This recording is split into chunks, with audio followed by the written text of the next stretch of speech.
ভারত পাকিস্তানের মধ্যে রীতিমতো যুদ্ধ শুরু হয়ে গেছে। চলছে হামলা পাল্টা হামলা। ভারতের অপারেশন সিঁদুর চালানোর জেরে গোটা অঞ্চল এখন যুদ্ধের ঝুঁকিতে চলে গেছে বলেও শঙ্কা করা হচ্ছে। পরিস্থিতি এমন হবে আজ করতে পেরে আগেই বাংলাদেশকে প্রস্তুতি নিয়ে রাখার বার্তা দিয়েছিলেন প্রধান উপদেষ্টা ডক্টর মোহাম্মদ ইউনূস।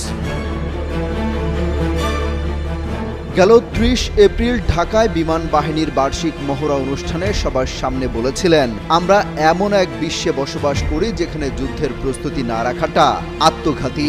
সেই সময় তিনি বলেন, দেশের স্বাধীনতা সার্বভৌমত্ব রক্ষার জন্য যুগোপযোগী বিমান বাহিনী গড়ে তুলতে সরকারের প্রচেষ্টা অব্যাহত থাকবে।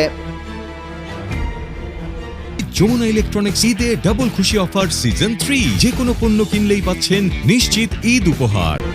তিনি সেই সময় শঙ্কা করে বলেন,